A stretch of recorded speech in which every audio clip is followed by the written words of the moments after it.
Hey everyone, Laurel here, Minnesota Zone 5A. Just going to do a somewhat quick winter garden tour. We just got a little snow overnight. We have more coming this afternoon. Kind of a break in the snow right now. We're getting maybe 2 to 4 inches, so nothing big. But it's real windy, so quite chilly. You can see how pretty the snow looks here on the evergreens. It's a U over there. Perennials sticking up here. I love the snow that has gathered on the whatchamacallit, hydrangeas. The hydrangea blooms that are still standing. These are boxwoods here.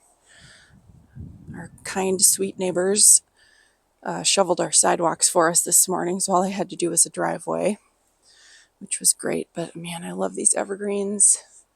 Collecting the snow just looks so beautiful. Here's my little circle garden. Sedum, Russian sage in the middle, a bunch of sedum sticking up, some allium seed heads. Looks so beautiful sticking out from the snow. Snow is not terribly deep, so I'm just going to walk through here to go to the backyard. Look at these yews. So cool. Love it. I already drove on the snow. We got a little on Friday as well during the day. Kind of maybe a half inch or something. So you can see my tire tracks. We're going to get really cold, like single digits or negative wind chills for sure. Monday, Tuesday, and then I think we're in for a little bit of a warm up again. This is where we pile kind of the snow that comes from around the front door. And then the rest of it we either shovel into the backyard or we try to go all the way to the end of the patio. That way if later in the season we're getting a lot of snow, we can just kind of we can use this whole space because there's not a lot of space between the houses here. Beautiful structure there, the honeysuckle stems growing with the backdrop of the arborvitae between the two houses. I love that chair here, so that'll probably be hopefully the first thing I do in the spring is get some cardboard and mulch down and create this little garden bed area so that chair can stay in place. More sedum sticking out here from the snow. This is the Rock and Grow Back in Black sedum. And we've got that beautiful dogwood in the background there. You can see that through the window, and it looks especially pretty. You can't see it greatly from this angle, but see how that red really pops against the green arborvitae? It's as close as I can zoom in. But from the window of the house, you can really see it clearly. Really stands out. So I do like to let that get tall so that I can see that from inside the house. Just really nice winter interest. You can see kitty tracks. We're still feeding the kitty or whatever cats come to eat. Still plenty of rodents around. I see bunny tracks and bunny poop everywhere. And we always have voles, but they probably hide out in the garage, voles and mice. Bobo, hydrangeas. I just love that snow sitting on the blooms like that. We've got our nice pretty bench. I don't cover these things. I like to look at them in the winter rather than a cover. Oh, there's a little chickadee on the lilac branches there. I've got bird feeders, so birds have plenty of food, and I leave all my seed heads up. Echinacea, what's it called? Goldenrod, anything. Rudbeckia, anything for the birds. They especially love the echinacea, those finches. This garden, not so much. Not a lot of winter interest. However, I will be planting a tree to replace the 2 that were chopped down, the mostly dead ones. So next, in the coming years, this will have some more beauty to it. And this is annual Rudbeckia, but they have lots of seeds on those seed heads, so hopefully the birds can use that. There's a DeGroot Spire arborvitae back there, and I will be planting another evergreen in here. And then I have a evergreen yew back here that is not looking so hot. I don't know. We'll see how it does this summer. I'll give it time. That was a clearance plant for like $10 though, as I've said. This is the little kitty shelter that we built. I saw tracks, one set of tracks looking like somebody came and checked it out, but it's not airtight enough, I don't think. So I think next year in the fall, I'll take the time to really build it out and put a tarp over everything so it's a lot more air or seal up all the cracks so that wind can't get in there for whatever cats may want to use it or find it useful, or other critters in the cold. Beautiful seed heads still sticking up, and the hydrangea blooms there in this garden. Still very nice. This is the goldenrod, which is a native perennial. This is a cultivar, but we've got some this in coming years will be more mature, but there's an Anna's Magic Ball arborvitae down there, and then a Troutman blue juniper, newly planted this summer. So just slowly adding in, but I just love this point where you can see all this beautiful texture against the snow, and it gathers the snow really beautifully on the seed heads. All of these plants. The Hakanakloa is starting to get weighed down here as well from the snow. There's a neighbor's dog. That dog is an escape artist. He can jump the fence sometimes, so when he feels like it, he hops over into our yard and then runs amok, and they have to go get him. Echinacea seed heads over here, gathering the snow like little hats. Very cute. Love those. And strawberry daiquiri dogwood right in the middle. That needs a good cutback this year. I have let it run wild, which is fine. Dogwoods can do that, and then they can take a really hard cutback. More seed heads. We've got this is a North Pole arborvitae. Not sure if I will be planting one of those over kind of on this side over here or not. I've yet to figure that out. But I like the growth rate of this one and the habit and the size so far. This one's maybe 4 years old now. I bought it as a 5-gallon nursery can on clearance. I don't know what was wrong with it. It looked good enough to me, but who knows. We've got I love all these seed heads collecting snow. So we've got bee balm monarda back there, the small ones. And then these are Millennium allium. And we've got snapdragons and other annuals. Still, I just leave things in place and pull them out. It's easier that way in the spring.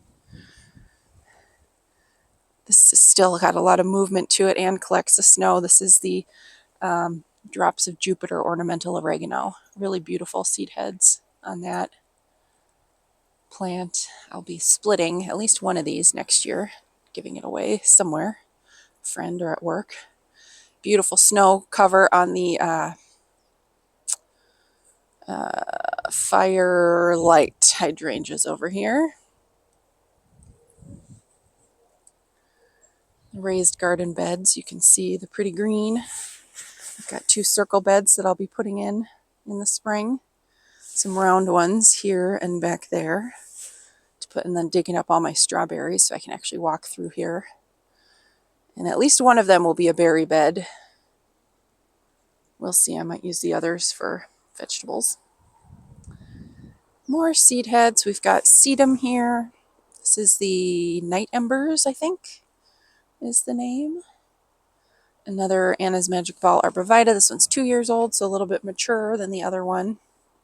I love that sundial back there amongst the echinacea seed heads with the backdrop of the hydrangea. And we've got just, a bunch of stuff. There's another sedum back there. This is the yarrow. The grass is still standing nice and tall, so that looks pretty against the back of the...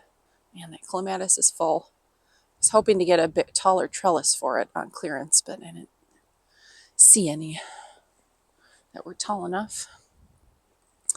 And then we've got this aster is really cool too. I like this.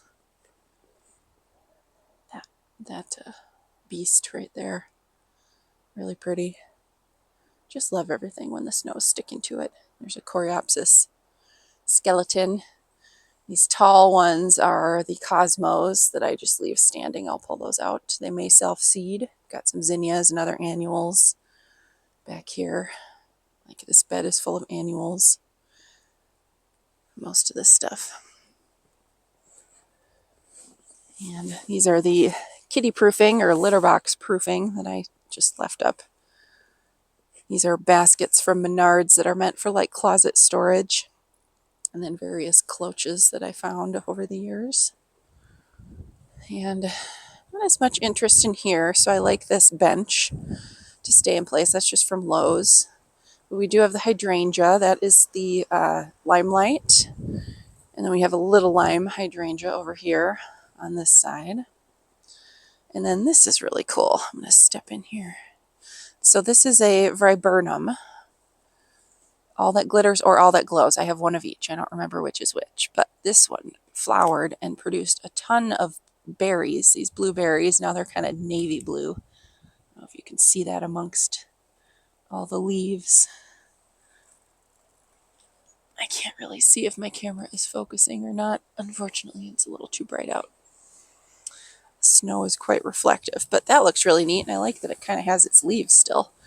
Plus those berries. Oh, goodness, that wind. Oh, wind chill. Brr. Okay. Yikes. So, yeah. Nice little winter garden. As always, if it weren't for the wind, it would be quite pleasant out here. I think it's in the high teens, maybe 20 degrees right now, but those wind gusts just hit you. So that is all. Thank you so much for watching. Oh, you know what? I can show you in the shed really quickly. I just realized. So I've shown in previous videos how I overwinter my perennials. The ones that and shrubs, anything I didn't get planted, I overwinter them in my shed. Because if they're hardy to my zone, they need a dormant period over the winter time. So they need to go dormant. They need cold temperatures for a certain number of weeks. So they would not do well indoors. You don't want to try to overwinter perennials or shrubs indoors.